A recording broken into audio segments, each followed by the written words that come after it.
স্ত্রীর 1 নম্বর অধিকার পুরুষদের কাছে, স্বামীর কাছে, যে কোনো মেয়ে, কোনো ছেলে যখন কোনো মেয়েকে বিয়ে করতে আসবে তখন তাকে মোহর দিতে হবে। কি করতে হবে?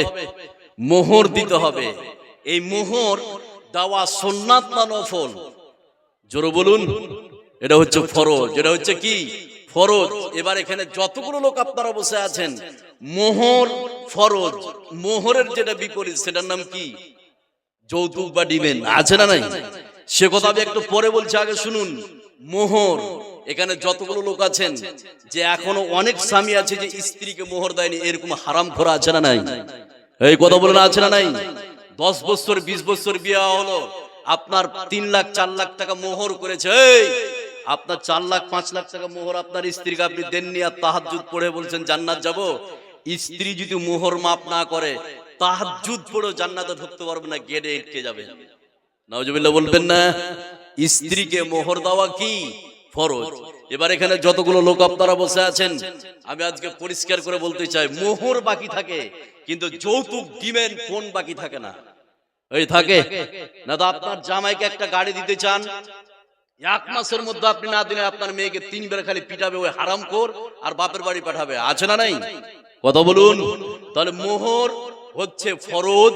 এটা যদি আপনি না দেন তাহলে ওই হারামখোর যতই নামাজ পড়ুক জান্নাতের গেটে আর ঢুকতে পারবে না। এবার এখানে যতগুলো লোক বসে আছেন, আপনি বলুন মৌলানা সাহেব 3 লাখ টাকা মোহর আমার কাছে ক্যাশ নাই। এই জমি দিতে হবে। জমি নাই, গরু ছাগল দেন, সোনা দানা দেন। মোহর শুধু টাকা পয়সাকে মোহর বলা যায় না। কথা বুঝতে পারলেন না? জমি জায়গাকে মোহর করা যায়, ধন সম্পদকে মোহর করা যায়, আপনার গরু ছাগলকে মোহর করা যায়, কাপড়কে মোহর করা যায়, এমনকি শিক্ষাকে মোহর করা যায়। সুবহানাল্লাহ বলবেন না?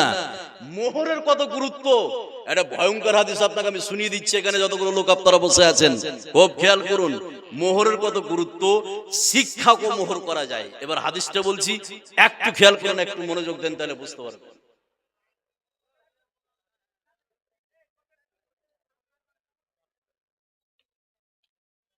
এখনই লিবুই তো আছে অবশ্য।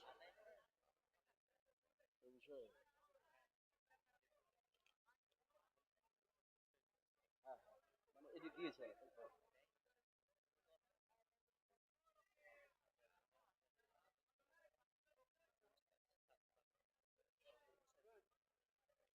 ঠিক আছে। এবার শুনুন, এখানে যতগুলো লোক আছেন খুব খেয়াল করুন, হাদিসটার দিকে শুনলে আপনি চমকে যাবেন। মোহর, আপনার যে কোনো জিনিসকে মোহর করা যায়, শিক্ষাকে মোহর করা যায়। একটু খেয়াল করুন মোহরের কত গুরুত্ব। আমার নবী, আপনার নবী, সারা বিশ্বের নবী জনাবে মুহাম্মদুর রাসূলুল্লাহ সাল্লাল্লাহু আলাইহি সাল্লামের কাছে একজন মহিলা আসলেন। আসার পরে বিশ্ব নবীকে বলছেন, ইয়া রাসূলুল্লাহ, ওগো আল্লাহর নবী, গো দয়ার নবী, আমার জীবনটা আপনার কাছে হেবা করে দিলাম, আমার জীবনটা আপনার কাছে উৎসর্গ করে দিলাম। ইয়া রাসূলুল্লাহ, আপনি আমাকে বিয়ে করেলেন। বিশ্বনবীকে যখনই মহিলাটি এভাবে বললেন, বিশ্বনবী মহিলাটির দিকে রাগান্বিত অবস্থায় তাকালেন, মহিলাটি মুখটিকে নিচু করলেন।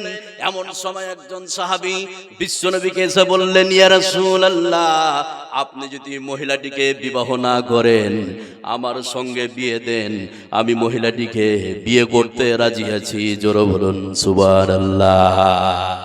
বিশ্বনবী বললেন, তুমি বিয়ে করবে? বলে হ্যাঁ। বলে তোমাকে মোহর লাগবে। ওই সাহাবী দেখুন কত গরিব। ওই সাহাবী বললেন, ইয়া রাসূলুল্লাহ, আমার শুধু পরনে একটাই চাদর, লুঙ্গি, সেটাই যদি খুলে দিয়ে দিই তাহলে আমার অবস্থা কি হবে? বিশ্বনবী বললেন, তুমি বাড়ি যাও, বাড়ি গিয়ে যদি লোহার একটা আংটি পাও, ওই আংটিটা তুমি খুঁজে নিয়ে এসে তোমার স্ত্রীর হাতে পরিয়ে দাও, সেটাকে মোহর হিসাবে কবুল করে নিবে কে? আল্লাহ। ওই সাহাবী বাড়ি গেলেন, বাড়ি যেয়ে খোঁজাখুঁজি করলেন, কিছুই পেলেন না, খালি হাতে ফিরে আসলেন। বিশ্বনবীকে বললেন, ইয়া রাসূলুল্লাহ, বাড়িতে কিছুই আমি পেলাম না। আবার বিশ্বনবী দেখুন ওই সাহাবীর সঙ্গে বিয়ে পড়াচ্ছেন, অথচ ওই সাহাবীর কাছে কিচ্ছু নাই, টাকা নাই, জমি নাই, ধন সম্পদ নাই, কিচ্ছু নাই। দেখুন বিয়ে পড়াচ্ছেন, কোন জিনিসটাকে মোহর করছে, মোহরের কত গুরুত্ব। কমপ্লিট হাদিসটাকে বলছি, একটু মনোযোগ দেন, একটু খেয়াল করুন, তাহলে বুঝতে পারবেন যতগুলো লোক আছে।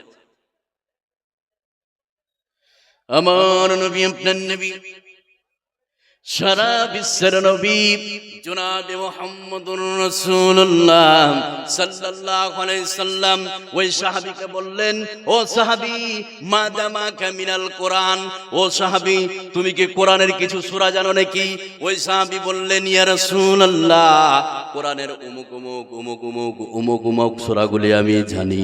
বিশ্বনবী বললেন, যাও তোমার আজকে আমি বিয়ে পড়িয়ে দিলাম, বিয়ের পরে তোমার স্ত্রীকে কিছুদিন টিউশনি করিয়ে দিবে, বিয়ের পরে কিছুদিন এই সূরাগুলি মুখস্থ করিয়ে দিবে।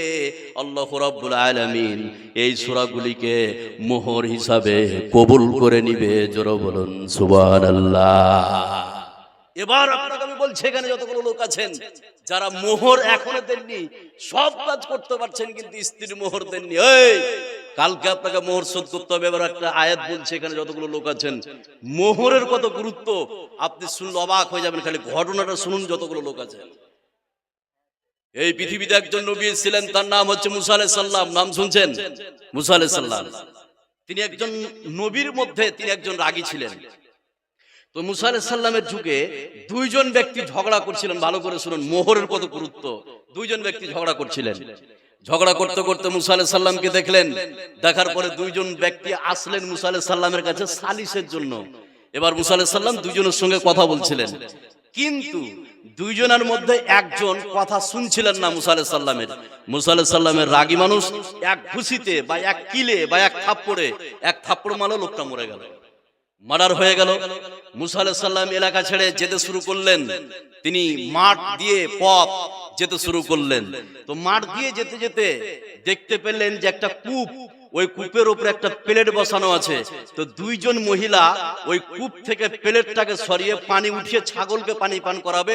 তো এই দুইজন মহিলা কূপের প্লেটটাকে সরাতে পারছেন না। এবার মুসা আলাইহিস সালাম দেখে ওই কূপের প্লেটটাকে সরিয়ে দিলেন একাই, এবং পানি উঠিয়ে মহিলা দুজনকে দিল। ওই মহিলা দুইজন ছাগলকে পানি পান করালো। পানি পান করার পরে ওই দুইজন মহিলা ওই ছাগলগুলিকে বাড়ি নিয়ে চলে গেল। যাওয়ার পরে বাপকে বলছেন, আব্বু, একজন শক্তিশালী যুবককে আমরা পেয়েছিলাম এই মাঠে ময়দানে, যে একাই কূপের প্লেটকে সরিয়ে পানি উঠিয়ে ছাগলকে পান করতে সহযোগিতা করেছে। ওই বাপ ছিলেন হযরতে শুআয়ব আলাইহিস সালাম। ওই বাপ তখন দুই মেয়েকে বলল, যাও ওই যুবককে তোমরা ডেকে নিয়ে আসো। হযরতে মুসা আলাইহিস সালামকে ডেকে নিয়ে আসা হলো। নিয়ে আসার পরে হযরতে শুআয়ব আলাইহিস সালাম হযরতে মুসা আলাইহিস সালামকে বলছেন, এই যে আমার দুইটা মেয়ে, এই দুইটা মেয়ের মধ্যে একটাকে বিয়ে করবে একটা শর্তে। দেখুন মোহরের কত গুরুত্ব। একটা শর্তে বিয়ে করবে। শর্তটা কি? সে কথা আল্লাহ পাক কোরআনের মধ্যে বলছেন। আয়াতটা খেয়াল করুন, বললে আপনি বুঝতে পারবেন। একটু মনোযোগ দেন। আল্লাহ রাব্বুল আলামিন বলেন, قال إني أريد أن أنكحك إحدى ابنتي هاتين على أن تأجرني ثمانية حجاج فإن أتممت عشرا فمن عندك।